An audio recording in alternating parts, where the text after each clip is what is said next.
Hey, Patrick Contreras, welcome to SLO TALK podcasting studio, man. Thank you for having me, James. It's been a long time coming. It's been a long time coming. We've had a lot of chit-chat sessions, but never a big sit-down, so I'm excited. Well, thanks for having me. I appreciate it. This good weather out here, and I'll take it. Yeah. A lot of folks from the valley love to come over to the coast, man. And it's our air conditioner. That's it. That's it. We got to get out of there. It's hot. We keep the windows down over here. Right. I don't blame you. Well, Patrick Contreras, it's been fun following you. I remember roughly 13 years ago, a guy named Stephen Shubin, good friend, introduced me to your music via YouTube first time. And then I'll never forget when you came over for your first 3 shows in San Luis Obispo, man. Oh, yeah. You guys had a major part of that. Yeah. You know, bringing us over and you know, helping us with those first shows, which I think gave us like headway into the Central Coast area. So our guests that are listening that don't have a clue as to who Patrick Contreras is, I know you play violin. I want you to do a self-description for people to, without even hearing your music, what would you say to folks? What describes Patrick Contreras? Oh, gosh. A hustler, a street savant. Where I'm at right now with my sound is I've got a... It comes with a lot of layers, but I would say it's a smooth Chicano sound. I haven't heard it. I haven't heard it described. Everybody thinks of Malo and War, and I'm not that. No. I'm like a new Chicano sound. When I say Chicano, it's just simply Mexican American culture. But I've like pulled everything. I got my own burrito going on. I got a little R&B, a little bit of jazz, a little bit of rock. But I would say that it's rooted in specifically Mexican rhythms and some Caribbean rhythms. And so I guess that's the best I could come up with. That's a great best. So case in point for folks that have iTunes or, Google Play, check out Patrick Contreras' record album, Rhapsody in Red.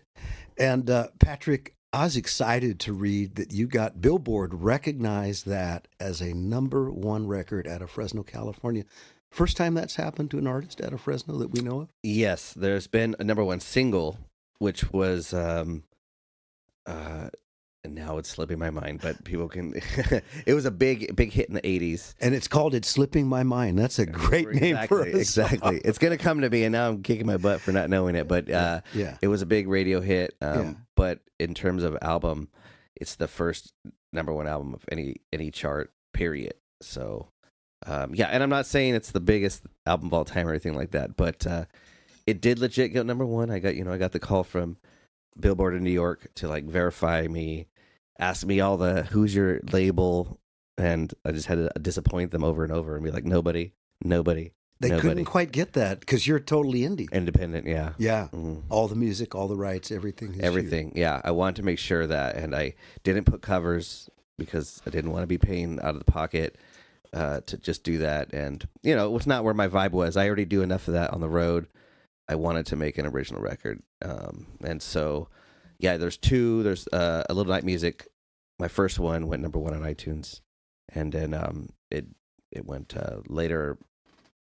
It went #7 on Billboard. But the second album went #1 on iTunes and #1 on Billboard. That's really exciting. I want to back up way back and kind of find out where this electric violin wizard came from.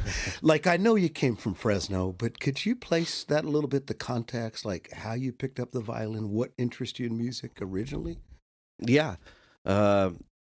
Well, not getting in trouble with my dad. He was like going to make me play violin. That's it. It's ass whipping or violin. So I chose that was the violin. His thing? Oh yeah, that was his deal. And you could do this or not do this. What are you going to do? And so I'll take the violin. He oftentimes he was an electrician, so I'd go under the house and pull wire. And the Central Valley is full of like agriculture, so there's like black widows, and it's always dusty and it's scary. And I was like, I think I'll practice the violin. So you were motivated. Yeah. It started, and then I don't think I ever really loved it from the start. People always like to tell me, "Oh, yeah, you must have just loved it," and they have these fairy tales, and I was like, no, dude. That wasn't it. No, I did not want to do it. I wanted to play football, and I boxed and I wrestled, and I did not want that, and especially in the hood, like carrying the violin around, it's a tough look. You got to defend yourself, and so it grew over time. It probably, I would say, by the time I was a teenager, I fell in love with the instrument, and thank goodness I had all those years to head start. So by the time I did fall in love with it, I had a good amount of experience already, and yeah. Now, that whole period of time, did you take lessons, like in school or in private lessons, or a combination? Yeah, off and on, we did lessons when we could afford it. Sometimes my grandma would step in and get lessons, and so it was a combination of getting like legit classical lessons, and then my dad having all those records and just making me play along to Muddy Waters, Albert King, till like 4 a.m, and just like not let it go. He would have me play and play and play. So these blues records were your dad's vinyl. This is what he was into. Yeah. He liked a lot of blues. He liked Merle Haggard, like, because he's near Bakersfield, so there's a big influence there. Conway Twitty, all that stuff. But I think the blues is like what he ultimately dug into, and so he played a lot of old stuff. Like, people would mention Stevie Ray Vaughan, and he didn't like those guys. He liked like Muddy Waters, and if it had an old like stomp to it, he would be into it. And if it was too much, he'd say, "You're doing too much." Oh, interesting. Yeah. There was a balance there with you. Yeah. He liked the old school. I eventually, of course, loved Stevie Ray Vaughan and grew to like him, but that's not where my dad. So those big influences like Jimmy Reed on harmonica. I remember he liked a guy named Charlie Musselwhite. Because of Jimmy Reed. The influences. In fact, Bob Dylan's got a song on his latest album, Rough and Rowdy Ways, a flashback to Jimmy. Oh my gosh, I'm drawing a blank, but it's got a song called Goodbye Jimmy Reed, and it gives homage to him and his influence on the blues. Really? Yeah, man, it's pretty. In fact, it's a great record. We're not off on a Dylan interview, but it's a really good record to check out. That's cool because he doesn't get a lot of shine. It's Jimmy Rogers. It's a tribute record, Rough and Rowdy Ways. You open the gatefold, and there's the Rogers family. It's pretty crazy. Wow, that's pretty cool. The Carter family of Jimmy Rogers. All right. But so the blues roots, that's pretty crazy. And I could see now when you cover songs like Kashmir and some hip-hop that the playing along with music was early. Did you ever get a record that had violin on it and you said, "Oh, wow, this is not just playing along, this is the main thing"? Yeah.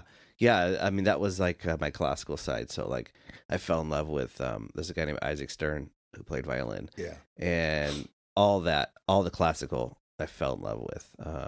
I would hear some of the fiddle stuff, and it would like, my ear would kind of go, "Oh, I don't like that." And it took a while for me to really appreciate that. I gravitated right away. I could tell the classical dudes were beasts, and I was like, "Okay, how do you sound like that?" How do they get that? So how do they get that tone? That's what you did first, to really dig in. Maybe not first, but at some point, you as an individual musician wanted to dig in and replicate that. Yeah. When I was a teenager, I think I really especially fell in love with it. A lot of it had to taking the bus to school and just putting in my headphones and popping in my, like, I'm going to date myself with like my CDs and my Walkman. Are CDs even around anymore? It's like an 8-track now. They'll all make a comeback. Right. So doing that and really just like walking through the hood and sort of listening to Isaac Stern, listening to Itzhak Perlman, just the mastery was like, okay, I want to do that. So I started practicing like an insane amount of hours and realizing I was not going to play anything near that unless I dedicated my life to it. And so for, I would say, a good 6 years, it was just classical. Like, I just wanted to do that. Now, see, a lot of people listening, especially younger musicians, you talk about 6 years, thousands of hours, but there's no way to fake it to make it, right? There's no way to bring out the fluidity of talent where you're at without having a history of really putting your nose to the grindstone, so to speak. Yeah, I think that applies to obviously any case of musician. I think that applies especially to classical. You're not going to get there unless you put in the real time and work. Obviously, again, any genre for anybody out there, no, you got to go put in the work. But on an instrument like a violin, which is a challenging instrument, you got to put in your time, or else you're just going to be you're not going to reach that level. So when people hear your record, Rhapsody in Red, and then the A Little Night Music, is that the name of the first one? Yeah. Yes. When they hear those records, they're going to hear the eclectic variety, but it came out of you learning the classical stuff as a bedrock foundation. And then, do you ever get, I know what my question is, do you ever get requested to go do some classical, very low-key stuff to this day? Or is most of your requests this original music and the covers? Yeah. I do get requested from people to play classical, but that's from people that don't know who I am. They just hear there's a violinist, need to hire a violinist. Can you play something like that? Yeah. But it's not very often. I find that most of the what I'm getting called for is like what I've built my name under, which is like, some of the covers and then now recently it's just like band originals where they don't even, like I played here recently in a Tascadero at a house, and the guy was like, he didn't even know that I did covers. He was like, I want, can you play Rhapsody in Red and Little Night Music? He had no idea. I was like, you didn't even look at my YouTube and on the record. But no, it was cool. Yeah, I was happy to do it. He loved your originals. Yeah, he had no idea that I was like doing Kashmir and all that, and he was like, "Oh wow, okay," but that's not the sound I'm looking for. I want you to play the record. My wife likes the record, and so it was cool. I did a whole show, and it was a lot of fun. Yeah, different. That's cool. Mm-hmm. That's cool. So, your record albums. I think the first time I heard you, I'm trying to remember back. Stephen Schubin put on this YouTube video. Was it Purple Haze by Jimi Hendrix? Yeah, I think that was You're up on a rooftop. First thing that took off for me was that rendition of Purple Haze. I saw this craziest video. It's probably still up there, right? Yeah. And you're on a rooftop with two other guys, and you start going crazy, channeling Jimi Hendrix. Now, you didn't light a violin on fire that night that I know of, but that's a pretty amazing, and that's been, 13, 14 years ago. Yeah. I think it's right on that mark. Yeah. So that was like the first, like, kind of stumbled on it. And that was when I was in my guitar era, really just like studying guitarist, and I came across Jimi Hendrix, and it was really like his persona and stage presence that I was influenced by, and I, got pulled into it, and I just had fun with it, and it kind of took off unexpectedly. So I had to sort of do this like 5 to 7 year run of rock music, which eventually I had to change, but like that's what got it started was that Jimi Hendrix era. So, I've heard you cover the catalog, rock, hip hop. It's pretty eclectic. Yeah. We got the Kashmir. In fact, last time, Patrick, you sold out, I think for the second or third time, the Siren on a, it was amazing. And then you come back, people were not going to let you leave. I mean, they were not going to let you leave the building. Yeah. You can't get out that easy at a small club, but you came back and you just floored everybody with Kashmir. Oh, nice. People just ate that up, man. That's such a just a touchstone of a song, It's a good 50 years old now.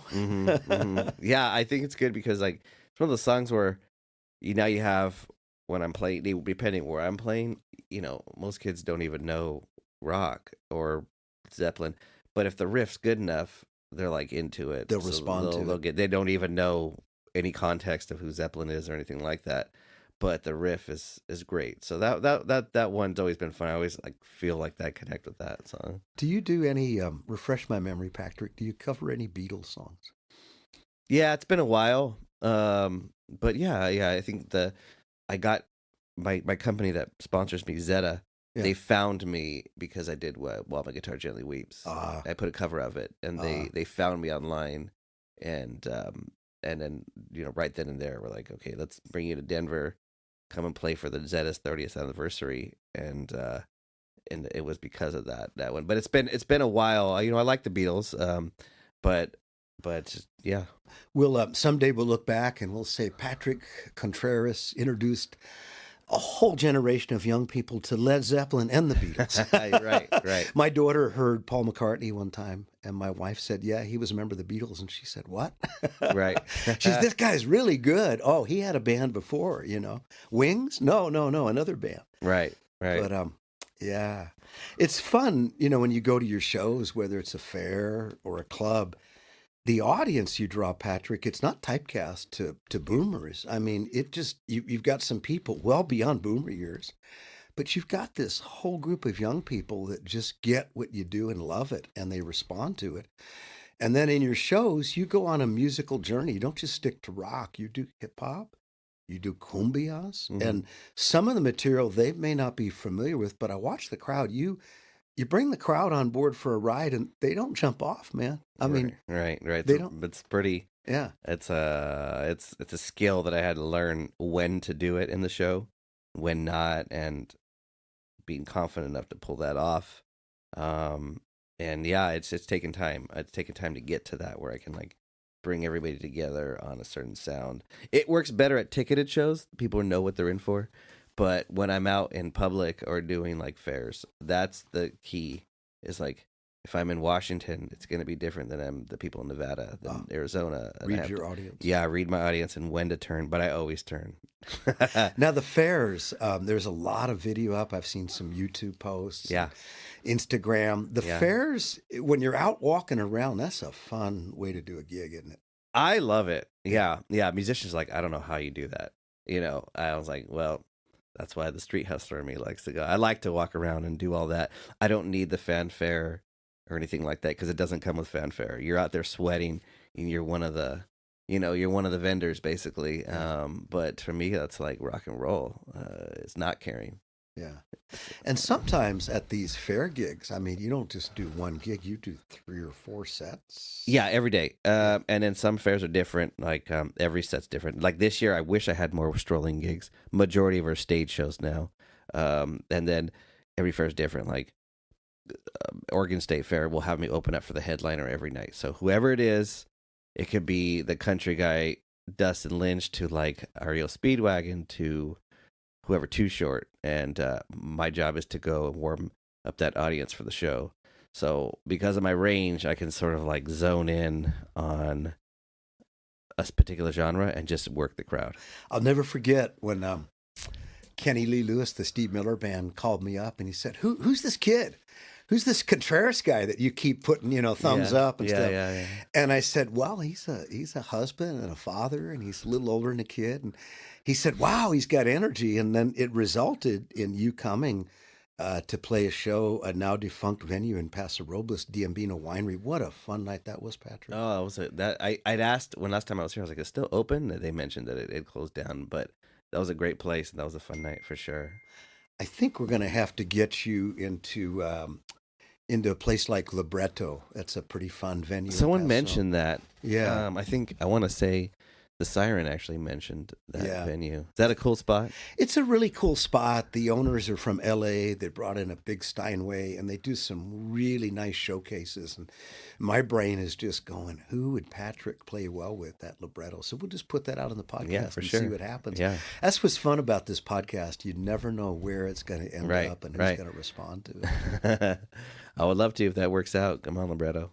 So I understand you had the opportunity at some point of your career to open up in Fresno for B.B. King.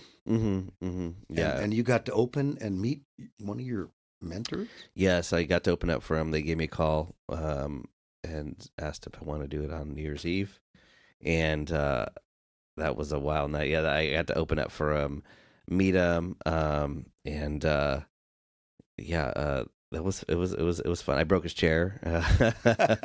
I jumped on it on one of my set. I didn't know it was his chair, and I stepped on his chair, and I'm doing the last note of Cashmere, and it flies into the organ pit. No. Yeah, I turned. I broke my tooth. Shoot. Yeah, it was wild.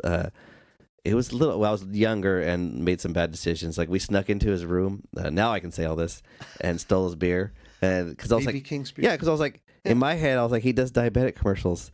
We're helping him out. So we totally slammed his Heinekens that he had there. I was like, come on, baby, we're saving you. Yeah, sorry for whoever the promoter was back then. What was his vibe like as a person when he came out? And yeah, giving. Oh, scoot back. Okay. Man, BB. Okay, here's what I think of BB when you say they asked. Okay, I kept thinking in my head, why would BB continue to play? Yeah, there's no really reason. Yeah, he was kind of not healthy all the way. Still play. I'm just talking about regarding health. He needed help up and down out of the chair. Oh, at that point. I thought, why is he still playing? I Huh. kept thinking it's like someone like a boxer who can't let go. Yeah. And then I realized it wasn't because of him.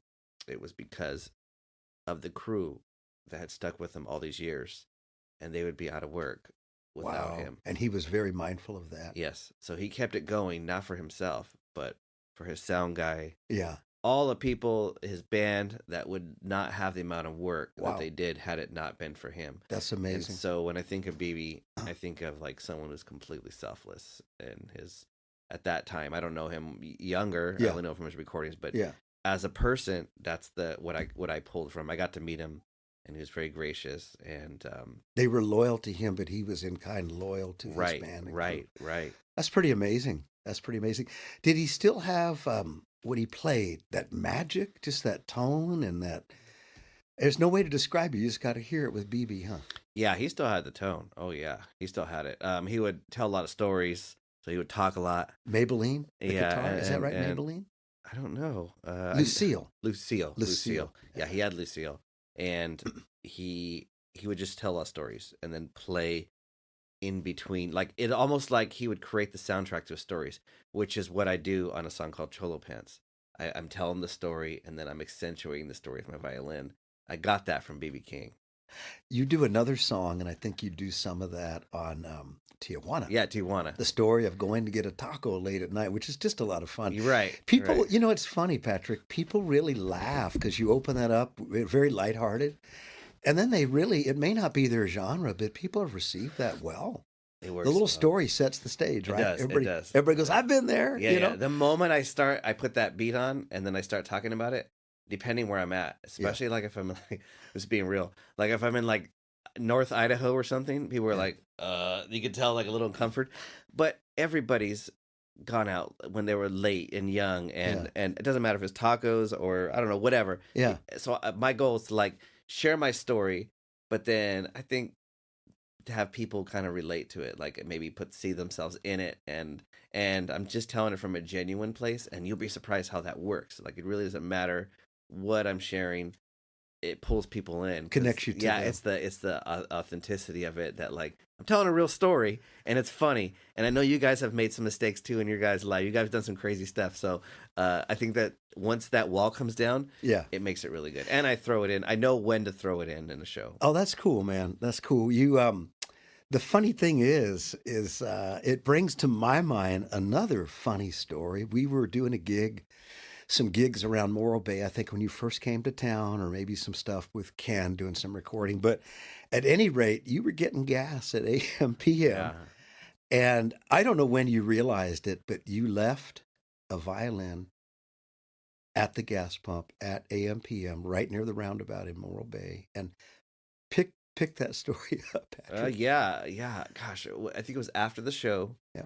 And we were going back to...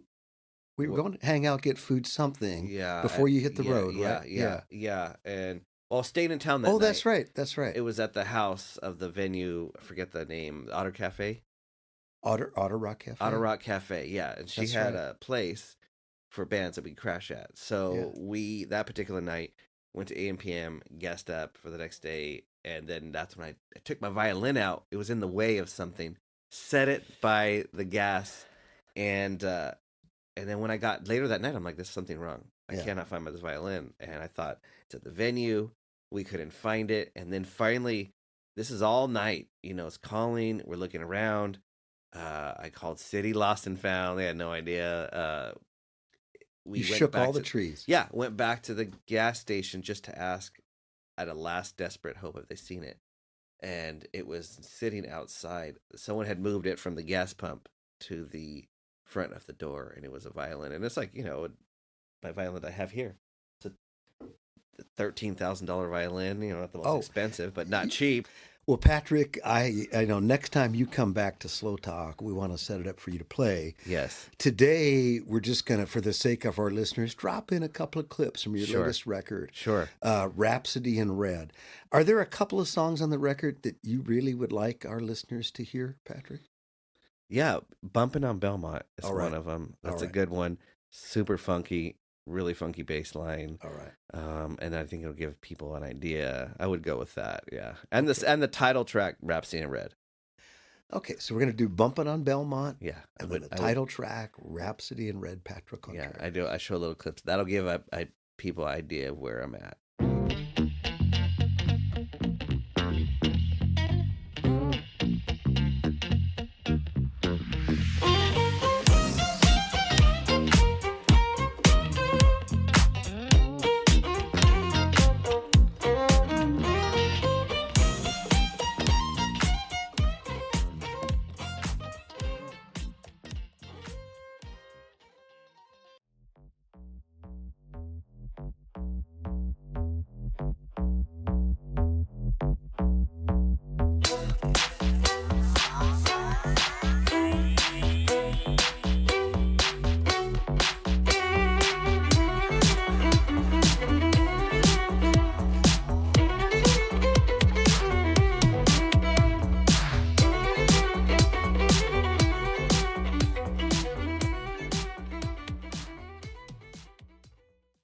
Yeah, Patrick, I like both those songs, man.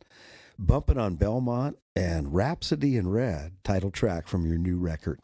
Are you writing a bunch of new songs, Patrick? Yes, yeah. So I always think, in my music career, there's like eras, and something about now, like since 2020, I've just been writing. I never wrote so much. I always did covers and reinterpreted. And then something about it just changed. I was in the studio recording early 2020, and that's when everything closed. About by March, all studios closed. The big COVID shutdown. Everything lost work, and I was already in the process of starting to make a record. I had this whole record idea laid out. Yeah.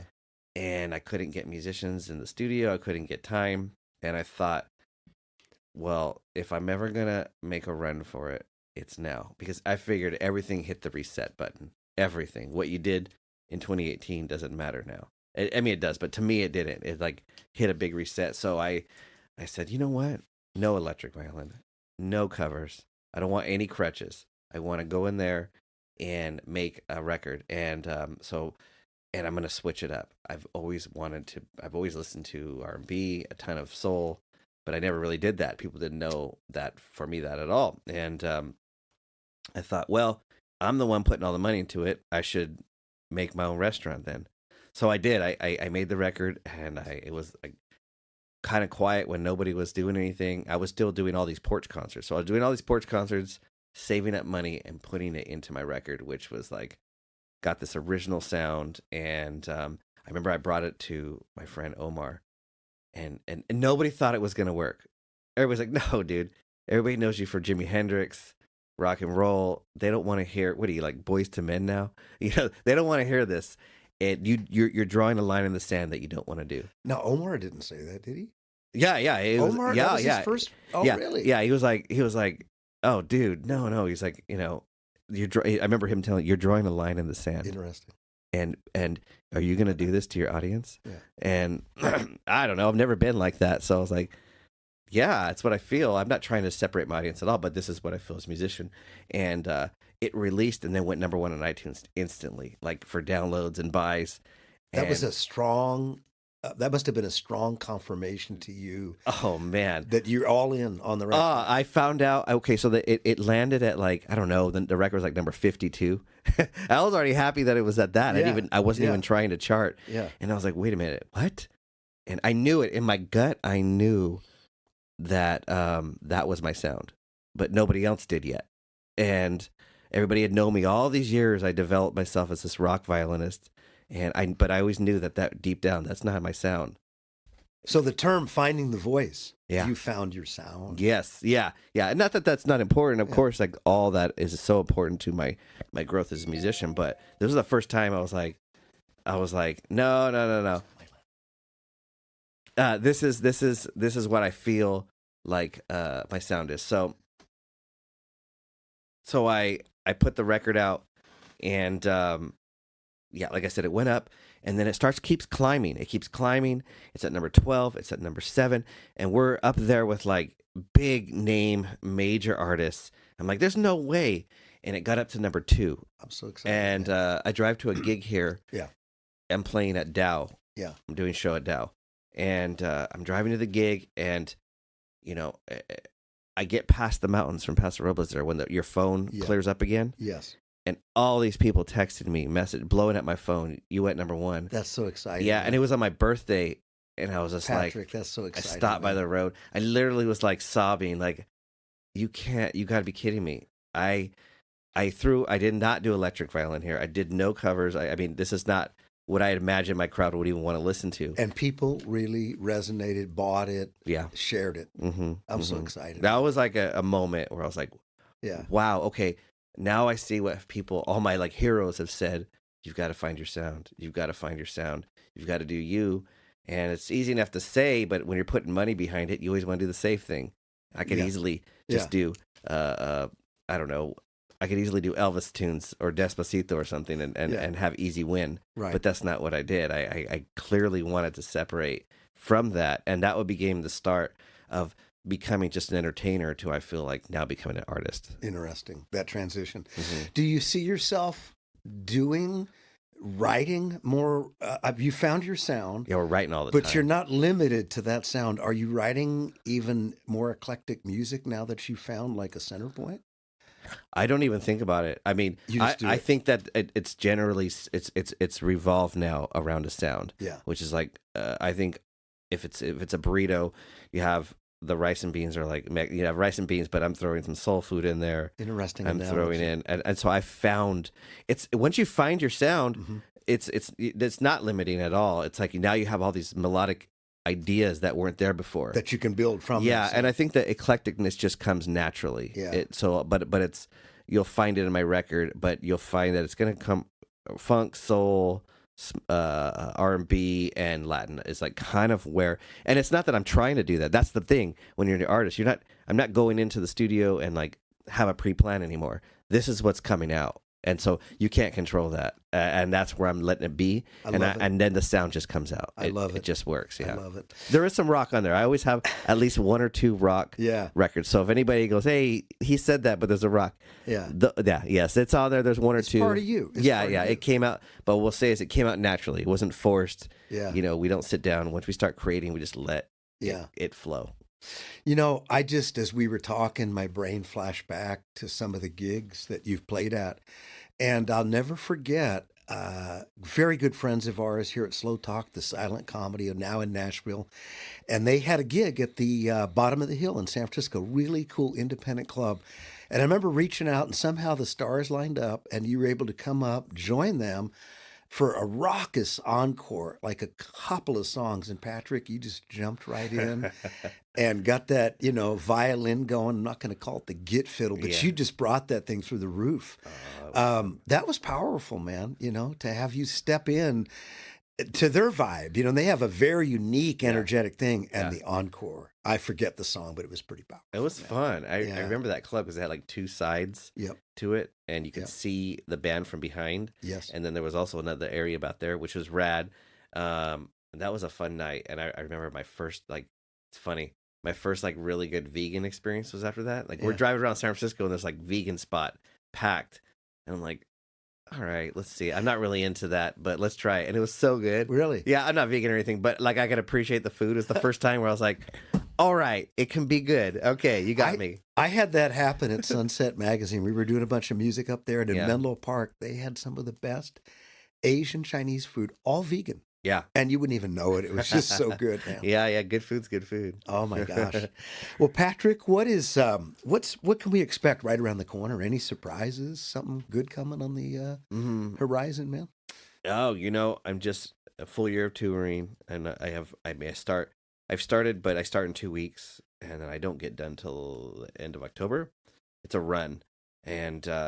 And then just a ton of new music. I've written so much music I'm sitting on top of, and I think it's up to the audience to decide. But from my standpoint, it's my 3rd record. Yeah, and I think we're killing it. It's like a different level. I feel confident. That's what you probably saw at Siren. Is I feel confident to do my sound and not shy away from it. And it's hard because the entertainer in me wants to win the room. And so you're automatic. It's like you see people and you're like, I know what they like. I know what they like. I'm just going to do stuff they like. That's easy. It's hard because you can control like that. As an entertainer, I've learned that you can control whether people like you or not. I mean, for some point, to some extent, not everything, but I can play what they like. You can't do that when it's your music. You have to play your music and just trust in what, and you have to understand that it's not for everybody. That's hard as an entertainer, because the entertainer wants to win the room. And it's been that finding of confidence over time, testing my songs out, playing Mojave Rose literally everywhere in so many cities in different states, and having it work. And you're like, wow, okay, I'm figuring it out little by little. And so I feel there's a different level of confidence now. I see that. We had talked, Stephen and Shubin and I had been like a year, 13 months since your last show. And I looked at Stephen and went, a thumbs up, man. I mean, just the energy, the focus. Thank you. And it wasn't polish. It was just right on. Thank you. Polish to me is syrupy. It's like you did something special because you're bringing the car out.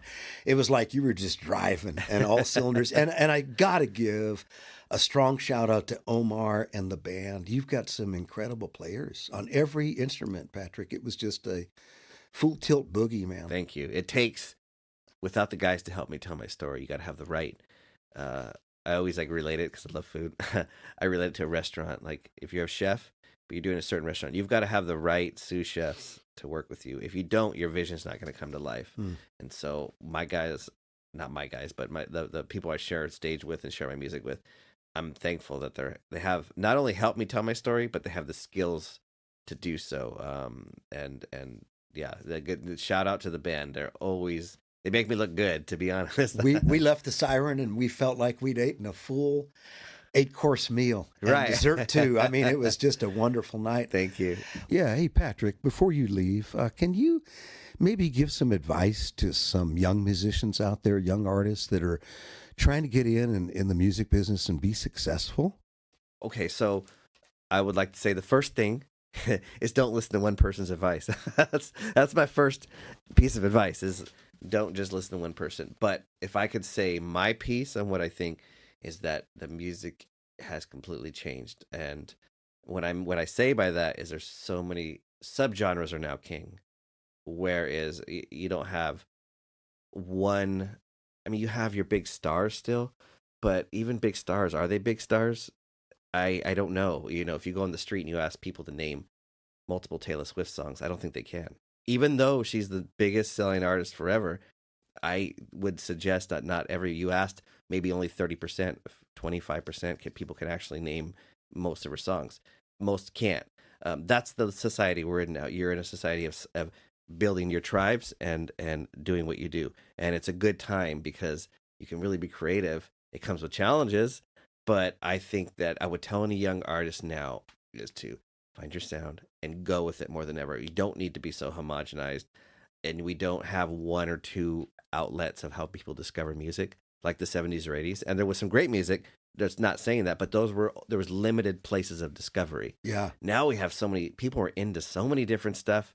You could have a group of 5 people and each person's into something different. 100% recorded and live. You can get a group that hasn't even recorded, put out something live and go, oh my gosh, get in the studio, do something. Right. A good example of a person I'd say is people are selling arenas that don't have hits. A good example of that is Zach Bryan. Zach Bryan, I don't know if he has a hit that America knows, but he has great albums. And because he has that authenticity, he's selling out arenas. People can not like him or like him, but that's just the truth. And there's a huge word of mouth on Zach Bryan. I mean, people talking about him, playing him. So in that sense, it's gone back to kind of old school. Interesting. Word of mouth. So and my record, completely word of mouth. I didn't have a major, some ad campaign. It was literally me playing people and having personal relationships and a mix of word of mouth. And then once my album got on the charts, people were trying to figure out who the heck this guy is next to Bad Bunny or something, and who's Patrick Contreras. Yeah. And that sort of discovery once that ball started rolling. But my advice to any young artist is more than ever, I mean, it's always something to be true, but I would be authentic to who you are. Patrick, I appreciate that. And just as you said that, I thought about the last time you were at the Siren. I wanted to come up and chat you took time. Probably you're tired, you're, kind of blowing out, driving, got another show. And yet, each show, you take time with these individuals that come up and want to greet you, thank you, ask you a question. That's don't ever lose that, man. Okay? I will not. That's No. something that I really it's personal, it's real, it's authentic, and I just commend you for that, man. Thank you. At the end of the day, I figure people are paying money to come to my show, and for some people, $20 is nothing. For some people, $20 is a lot. It comes. They didn't necessarily. They had to make a sacrifice that week. So to me, it's like it's an honor when people will put any money to come to my show. I got to take the time to thank them. Yeah, Patrick, thank you so much for coming out to SLO TALK Studio today and just being our guest, man. And thanks for having me, James. I sure appreciate it. 100%, man. We look forward to next time. Yeah, absolutely. All right. Have a great gig and great travels, man. I will. Heading up to Cambria, and then I go back to Fresno tonight for another one. All right. All the best, Patrick. All right. See you next time. This episode of the SLO TALK Podcast is brought to you by SLO TALK Podcasting Studio. We offer podcast development, recording, editing, distribution, and marketing. Call us today at 805-234-5056. Check us out online at slotalk.com.